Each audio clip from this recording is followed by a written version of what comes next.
Baik, jazakumullah khairan katsiran. Assalamualaikum warahmatullahi wabarakatuh. Alhamdulillahilladzi arsala rasulahu bil huda wa dinil haqqi liyudhhirahu 'alad dini kullihi wa kafaa billahi shahida wa kafaa billahi nasira.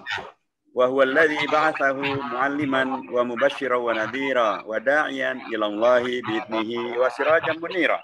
Asyhadu an la ilaha illallah wahdahu la syarika lah wa asyhadu anna sayyidana Muhammadan abduhu wa rasuluhu wa safiyyuhul ladzi la nabiyya ba'dah. Assalatu wassalamu alaihi wa ala azwajihi ummahatil mu'minin wa ala alihi thayyibin wa ala ashabihil mardiyin wa ala man ittaba'ahum bi ihsanin wa ridwanin ila yaumiddin. Amma ba'd. Hadirat al mukarramat wal muhtaramat, para ustazah sekalian, lebih khusus para ustadzah kita yang selalu membimbing para muslimat, para majelis alim, dan para pimpinan dan organisasi di Forsitma yang semuanya saya hormati. Bersama kita ada Ustadzah Hajjah Bahijah Hamid, Ketua Fokus DKI, juga Ustadzah Hajjah Siti Kalsum, Sekretaris Fokus DKI, dan Wakil Ketua BKMT Jakarta Selatan, ada Ustadzah Nur Rahma MA, ada Ustadzah Dr. Nurbaiti, ada Ustadzah Hajjah Zainabun, Ketua Al-Mukhlis, Ketua Majelis Ta'lim Al-Mukhlisin, Ustadzah Hajjah Muntammah, Ketua Himmah, Ustadzah Hajjah Farihah, Pengurus Fokus dan BKMT Jakarta Selatan, Ustadzah Nevi Hilya LCMA, Ustadzah Dr. Heni Lestari, Ustadzah Dr. Hasanah, dan Ustadzah yang lain. Mohon maaf bila tidak disebut namanya, tapi pastilah tidak akan mengurangi hormat saya, dan juga kepada para ustadzah sekalian, pimpinan dan keluarga besar dari Forsitma yang pada siang hari ini mengundang kita semuanya bersilaturahim memperingati Maulid Nabi besar Muhammad sallallahu alaihi wasallam. Sekalipun kami di MPR, saudara sekalian, kita juga memperingati Maulid gitu ya. Di MPR kalau kondisinya lagi normal, kita juga menyelenggarakan peringatan Maulid baik di kantor maupun oleh para anggota-anggotanya. Nah, kami sangat memahami bahwa peristiwa Maulid ini dalam konteks kehidupan kita sebagai umat Islam, umat beragama, bangsa Indonesia adalah karunia Allah yang sangat-sangat luar biasa. Ya. Bagaimana tidak dalam kondisi kita lagi susah kena COVID-19, kondisi susah akibat daripada ya mungkin ada saudara kita yang wafat, tetangga kita yang wafat, ustadz kita yang wafat, ustadzah kita yang wafat. Dalam kondisi di mana ekonomi juga lagi susah, pekerjaan lagi susah, anak-anak kita juga lagi susah, semuanya susah.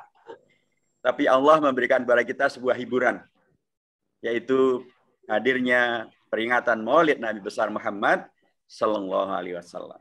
Karena kehadiran beliau dan hadirnya peringatan Maulid ini, yang kalau di Indonesia berlaku bukan hanya sebulan ya, bisa sampai nanti datangnya peristiwa Isra dan Mi'raj ini. Bisa begitu panjang, karena memang cintanya umat Islam kepada Rasulullah tidak terbatas. Keinginannya umat untuk selalu mendengar tentang Rasulullah, mendengar tentang kisah perjuangan beliau, kisah kehidupan beliau, dan sukses beliau, keteladanan beliau memang tidak pernah habis-habisnya. Ini dipentingkan sekali, saudara sekalian, dalam kondisi di mana kita lagi susah. Kita perlu hiburan.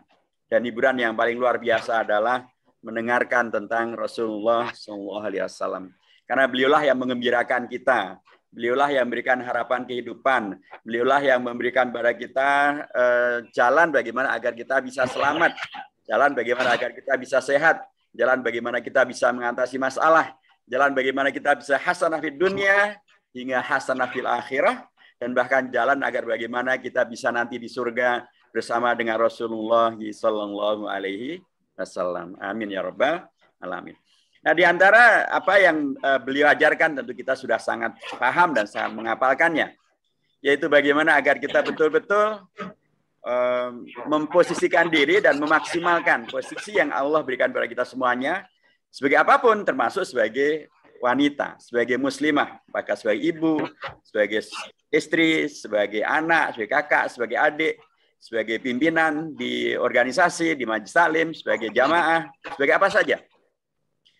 Karena memang salah satu yang kemudian menjadi ciri khas daripada hadirnya risalah Muhammadiyah, risalah Nabi besar Muhammad SAW adalah sebuah revolusi.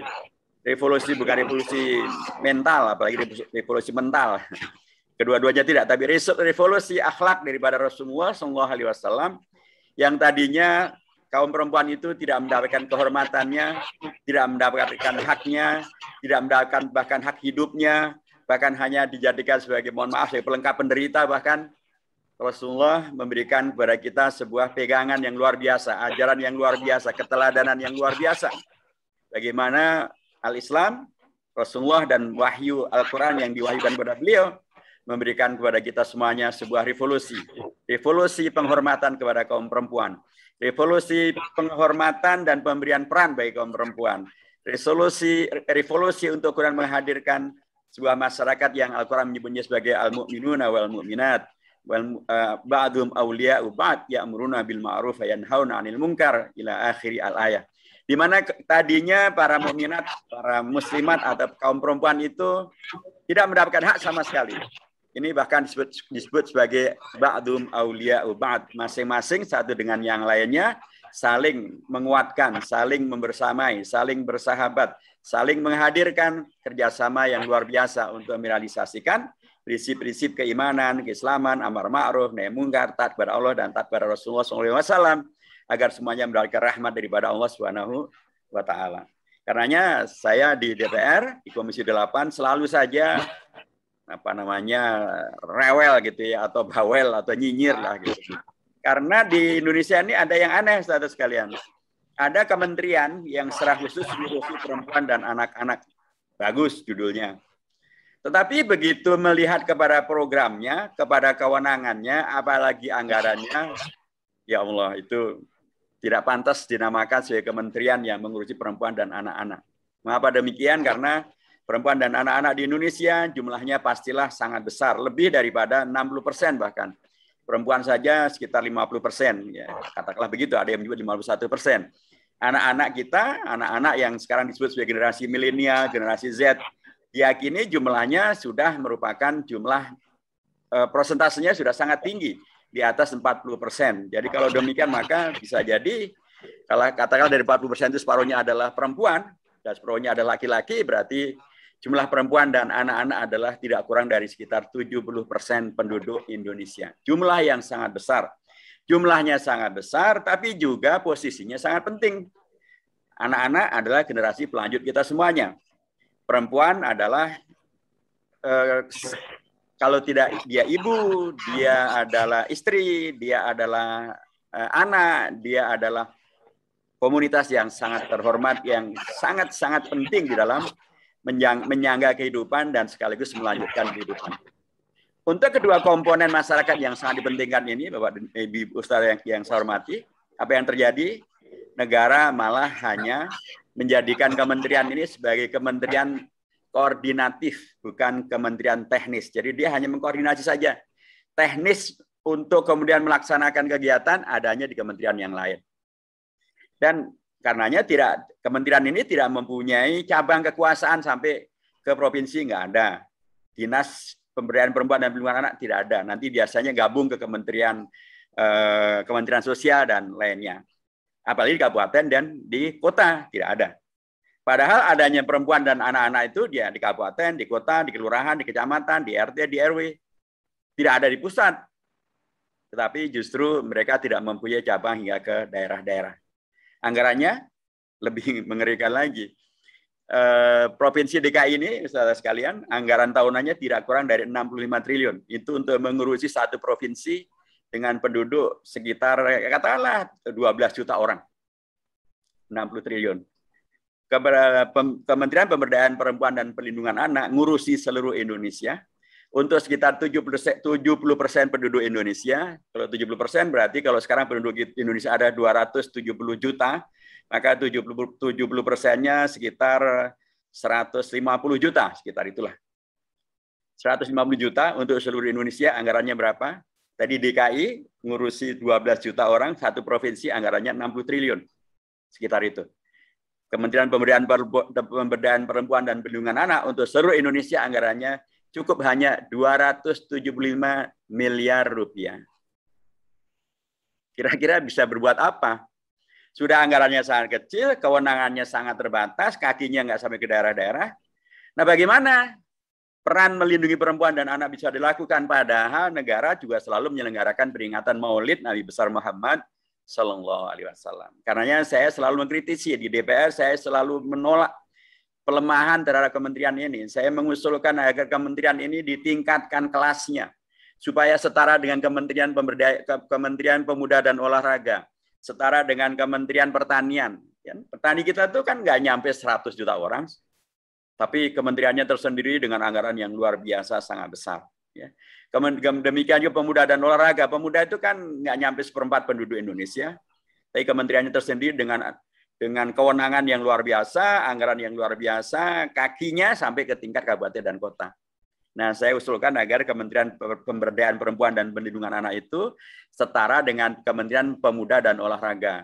Mempunyai cabang sampai ke kabupaten dan kota, sampai ke kecamatan-kecamatan, gitu ya. Anggarannya juga dinaikkan sangat besar, supaya bisa memaksimalkan apa yang selalu dipelajari pada saat memperingati Maulid Nabi besar Muhammad SAW, yaitu bagaimana Rasulullah menjadi rahmat bagi kaum perempuan, rahmat bagi anak-anak, hadir memberdayakan mereka, hadir membela mereka, hadir memajukan mereka, hadir menghormati mereka.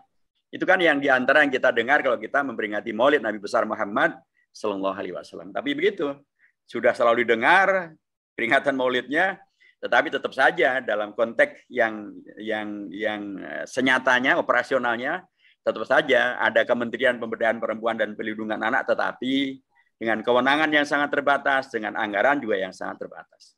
Sudah berkali-kali saya usulkan, tapi rupanya belum ada jawaban juga. Agaknya memang memerlukan presiden yang baru, ya, presiden yang baru yang nanti visinya sama dengan kita semuanya, supaya kaum perempuan, kaum ibu dan anak-anak betul-betul dihormati di Indonesia, diurus dengan baik di Indonesia, sebagai pengejawantahan terhadap betul-betul memahami dan mendapatkan hikmah yang operasional dari peringatan Maulid Nabi besar Muhammad Sallallahu Alaihi Wasallam. Tapi itu berarti masih tahun 2024, saudara sekalian, ya kita memang perlu sabar. Itu satu sisi. Dan dari peringatan Maulid Nabi besar Muhammad Sallallahu Alaihi Wasallam, di antara yang juga bisa kita ambil adalah bagaimana Rasulullah memberikan pemberdayaan yang luar biasa bagi kaum perempuan. Diberi ruang untuk kemudian melakukan beragam manuver, beragam aktivitas, beragam kegiatan yang betul-betul menghadirkan perempuan muslimah yang berkualitas, yang menghadirkan solusi, yang mendukung suami, mendukung kerja peradaban, menghadirkan peradaban yang mulia, menghadirkan solusi yang sangat luar biasa.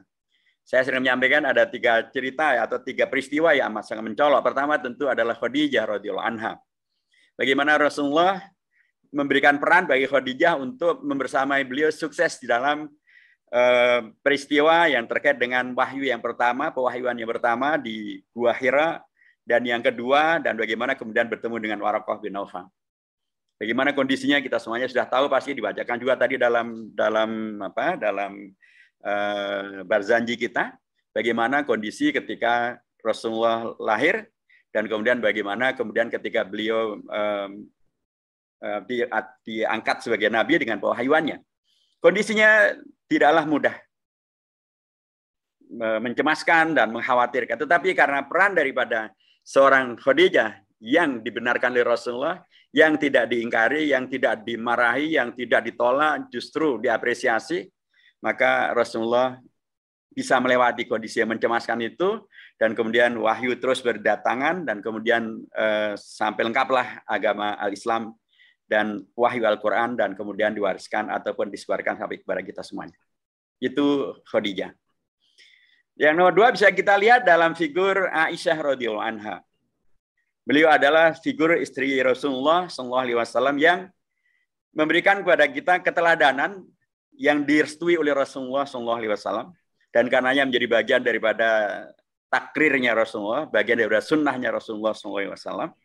Ketika kemudian Aisyah radhiyallahu anha menjadi figur yang aktif belajar, tidak pernah malas untuk belajar, dan belajarnya pun juga tidak hanya asal belajar, belajar dengan sungguh-sungguh, Sehingga beliau dikenal sebagai seorang sahabiah yang sangat tinggi kualitas sastranya, sangat tinggi juga pemahamannya tentang masalah kedokteran, dan juga sangat cerdas di dalam menghafalkan hadis-hadis Rasulullah SAW. Ini luar biasa dahsyat. Dari sisi sastra dan budaya, beliau sangat unggul. Dari sisi sains, ilmu pengetahuan dan teknologi berupa ilmu kedokteran, beliau belajar dan sangat unggul. Dari sisi agama, beliau sangat unggul karena beliau bukan hanya mendampingi Rasulullah dan kemudian beribadah sebagaimana yang diajarkan oleh Rasulullah, tapi beliau menghafalkan hadis-hadis Rasulullah dan kemudian meriwayatkannya, mengajarkannya kepada sahabat-sahabat junior yang lainnya. Dan dikenalilah bahwa Aisyah radhiyallahu anha adalah satu dari beberapa para sahabat yang mukthirin atau mukthirat di dalam meriwayatkan hadis, yang banyak meriwayatkan hadis. Luar biasa. Dan Rasulullah pasti tahu ini semuanya. Dan Rasulullah tidak melarang, Rasulullah tidak menghardik, Rasulullah tidak mencegah, Rasulullah membiarkan. Itu artinya adalah bagian daripada ajarannya Rasulullah, sunnahnya Rasulullah SAW. Subhanallah, dari dua tokoh ini saja sudah kita bisa mendapatkan bayangan bagaimana hebatnya Rasulullah yang begitu luar biasa mengapresiasi kaum perempuan, tapi sekaligus juga memberi ruang agar kemudian bisa bermanfaat agar bisa memberikan manfaat bagi umat, bagi peradaban dalam jangka yang sangat panjang. Khadijah mendukung, membesarkan hati, menghadirkan ketentraman, menghadirkan solusi, dan menghadirkan Rasulullah yang sukses di dalam proses penerimaan wahyu. Aisyah kemudian menghadirkan sebuah komitmen untuk kemudian meningkatkan kualitas daripada seorang perempuan dengan belajar, menguasai bidang-bidang seni budaya, menguasai bidang-bidang sains dan teknologi dalam bentuk kedokteran, dan bahkan prima di dalam beragama, baik dalam prakteknya, dalam amaliyahnya, maupun juga dalam sisi ilmiahnya, teoritiknya, dengan tadi menghafalkan hadis dan meriwayatkan hadis. Ini ibaratnya adalah para ustadzah sekalian, para mu'allimah, majlis ta'lim kita, yang kemudian di dalamnya ada ilmu yang dipelajari, ilmu yang dicatat, ilmu yang dihafalkan, ilmu yang diamalkan, dan kemudian ilmu yang dikembang luaskan, diajarkan kepada yang lain. Itulah Aisyah radhiyallahu anha. Dan kemudian yang ketiga adalah sosok dari Ummu Salamah radhiyallahu anha. Beliau adalah sosok Ummul Mukminin yang mempunyai peran yang unik yang lainnya. Setelah peristiwa Sulh Al-Hudaybiyah dan Rasulullah kemudian tidak melanjutkan berangkat ke Mekah untuk umroh karena penolakan dari masyarakat Mekah. Hampir saja terjadi hal yang membuat para sahabat dalam pengakuan mereka, hampir-hampir saja kami mendapatkan adab dari Allah karena kami dalam tanda kutip tidak menaati Rasulullah. Mengapa demikian? Karena Rasulullah setelah melihat kondisi di penolakan di Mekah yang demikian sangat mengkhawatirkan, beliau tidak ingin melanjutkan perjalanan yang akan bisa menghadirkan tumpah darah yang tidak diperlukan. Sekalipun sudah niat untuk umroh, sekalipun sudah niat untuk berangkat ke Mekah, tetapi karena tidak mungkin untuk melanjutkan, maka beliau kembali ke Madinah. Tetapi dalam proses ini para sahabat sepertinya belum ridho untuk kemudian begitu saja kembali ke Madinah. Mereka ingin lanjut ke Mekah untuk bisa melakukan tawaf dan sa'i, untuk bisa kemudian menyembelih hewan kurban, untuk kemudian bisa melakukan hal yang kemudian membuat mereka semakin sempurna di dalam melaksanakan syariah. Tapi Rasulullah sudah berketetapan karena dalam kajian atau dalam tinjauan beliau tidak maslahat untuk melanjutkan. Kondisinya begitu mencekam. Sampailah kemudian seorang Ummu Salamah. Ummu Salamah beliau menyampaikan kepada Rasulullah, ini memang masalah yang ya tidak nyaman, tetapi tentu harus ada solusi. Maka wahai Rasulullah, tidak bisa mereka hanya diomongin, tidak bisa mereka hanya dinasihati. Sekarang begini saja, Rasulullah keluar dari tenda, membawa hewan kurban, kemudian disembelih, kemudian Rasulullah tahallul, kemudian Rasulullah masuk ke kemah lagi dan siap-siap kembali ke Madinah. Pastilah para sahabat melihat Rasulullah sudah menyembelih hewan kurbannya dan kemudian tahallul, kemudian pastilah para sahabat juga akan mengikuti. Benar. Begitu Rasulullah kemudian melakukan apa yang dinasihatkan oleh Ummu Salamah, kemudian beliau keluar dari tendanya, kemudian beliau menyembelih hewan korbannya, kemudian beliau bertahalul, kemudian beliau mengarah kembali ke Madinah. Semua para sahabat kemudian melakukan hal yang sama seperti yang Rasulullah lakukan. Sebuah gambaran bagaimana dalam kondisi yang sangat berat, dalam kondisi yang penuh dengan tantangan, penuh dengan mungkin juga musibah, mungkin juga hal yang mencemaskan dan mencekam. Hadirlah seorang Ummu Salamah, seorang perempuan, seorang wanita yang oleh Rasulullah diberikan kesempatan berperan, kesempatan mengajarkan dan memberikan keteladanan tentang peran bagaimana seorang muslimah, seorang ibu, seorang anak ataupun seorang istri adalah bagian daripada yang bisa memberikan masukan, bahkan bisa menghadirkan solusi terhadap masalah yang sedang dihadapi. Dan masalah kita di Indonesia ini luar biasa, amat sangat banyak sekarang, saudara sekalian. Apalagi dalam konteks agama pun juga sekarang ini ada saja yang kemudian membuat geram, bikin marah gitu ya, saudara. Ada yang kemudian dengan seenaknya sendiri melecehkan agama, melecehkan simbol agama, apakah yang namanya masjid, apakah yang namanya musola, bahkan ustadz, bahkan kiai, bahkan ulama, dan bahkan agama Islam, bahkan Rasulullah, dan bahkan kemarin ada yang melecehkan gerakan dan doa sholat gitu ya, dan dilaporkan ke polisi, bukannya minta maaf, malah mau melaporkan balik. Ini kan kebalik-balik semuanya. Nah, ini bagian-bagian bagaimana kemudian memang kondisi kehidupan beragama kita memang memerlukan semakin banyak lagi pihak-pihak yang bisa memberikan kontribusi, menghadirkan solusi. Dan itu adalah kaum muslimah. Dan Rasulullah telah memberikan sunnah takririyahnya dan menghadirkan para ummahatul mukminin yang luar biasa menjadi teladan kita semuanya. Bagaimana dari Rasulullah hadirlah pribadi-pribadi yang mampu untuk kemudian berkontribusi, menghadirkan peradaban, menghadirkan sukses dalam dakwah, menghadirkan sukses mewariskan keilmuan keislaman, dan bahkan semangat belajar, baik itu ilmu kedokteran maupun juga ilmu kesusastraan, maupun juga yang secara langsung berada di lapangan, bisa menghadirkan solusi yang diperlukan oleh umat, oleh bangsa, melalui solusi yang bisa dilakukan oleh para pimpinan umat dan pimpinan bangsa.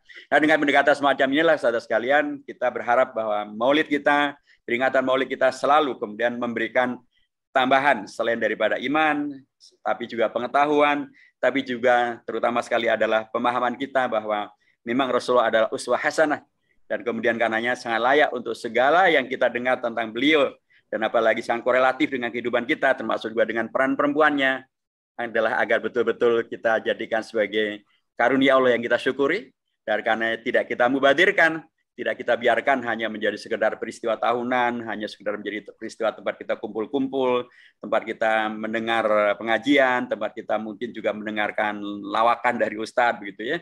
Tapi ini adalah sebuah kesempatan yang sangat luar biasa, karena mohon maaf dengan peristiwa COVID-19, kita tahu bahwa tahun yang lalu banyak ustadz, banyak ustadzah kita yang masih bersama kita memperingati maulid. Sekarang sudah tidak lagi bersama dengan kita. Mungkin juga ada tetangga, bahkan mungkin ada keluarga, mungkin anak, mungkin kakak, mungkin adik, mungkin ayah, mungkin ibu. Dulu tahun yang lalu masih bersama dengan kita memperingati maulid. Sekarang sudah ada yang tidak lagi bersama dengan kita karena dipanggil oleh Allah melalui COVID-19. Nah, kondisi semacam ini juga penting untuk kita jadikan sebagai sebuah penyemangat agar kita posisikan bahwa maulid kita tahun ini barangkali adalah maulid yang terakhir. Sehingga tentu babnya bukan untuk menakut-nakuti, sehingga babnya justru bagaimana kita bisa memaksimalkan, bagaimana kita bisa mensyukuri, bagaimana kita bisa betul-betul mengambil hikmah yang sebesar-besarnya untuk kita fahami, kita amalkan, kita dakwahkan, kita bela supaya bisa menjadi amal soleh. Bukti kita cinta kepada Rasulullah Sallallahu Alaihi Wasallam. Karena orang selalu mengatakan bahwa bukti cinta adalah kalau kita idza ta'ta man tuhibbuhu, kalau kita menaati yang kita cintai, itulah tandanya kita cinta. Tapi kalau kita ngomongnya cinta, tapi kemudian ternyata kita tidak menaati, kita mengkhianati, ya bagaimana cinta? Gitu. Nah, cinta kita kepada Rasulullah demikian jugalah. Apa yang kita dengar tentang Rasulullah, kita fahami, kita cerna, kita amalkan, kita dakwahkan, kita bela. Mudah-mudahan akan menjadi berkah bagi kehidupan kita. bahkan mendekatkan kita untuk bertemu dan bersama dengan Rasul di surganya nanti. Apakah karena kita juga melakukan kafalatul yatim, meriayah dan memberikan donasi dan atau memberikan santunan kepada anak yatim. Karena Rasulullah pernah menegaskan ana wa kafil yatim fil jannati hakadha, dan itulah yang juga kami perjuangkan di Komisi 8 agar negara betul-betul juga peduli terhadap anak yatim. Dan alhamdulillah baru kali ini negara setuju. Dan mudah-mudahan tahun 2022 akan bisa direalisasikan, sehingga baru kali inilah negara Indonesia sepanjang negara ini merdeka baru betul-betul memasukkan anak yatim ke dalam nomenklatur dalam anggaran negara, termasuk juga anak yatim korban daripada COVID-19. Itulah bagian daripada apa yang Rasulullah ajarkan dan penting dan bisa kita perjuangkan, dan mudah-mudahan semuanya menghadirkan cinta, menghadirkan bukti cinta kita kepada Rasulullah yang akan membawa kepada terjadinya syafaatnya Rasulullah, dan buat kita nanti mudah-mudahan akan bisa bersama dengan beliau di surganya Allah Subhanahu wa taala. Amin ya rabbal alamin. Demikian saudara sekalian, saya kira apa yang saya sampaikan mudah-mudahan tidak berkepanjangan dan ada manfaatnya. Barakallahu fikum jami'an wal muwaffiq ila aqwamit thoriq wa wal hadi ila sawa'is sabil. Assalamualaikum warahmatullahi wabarakatuh.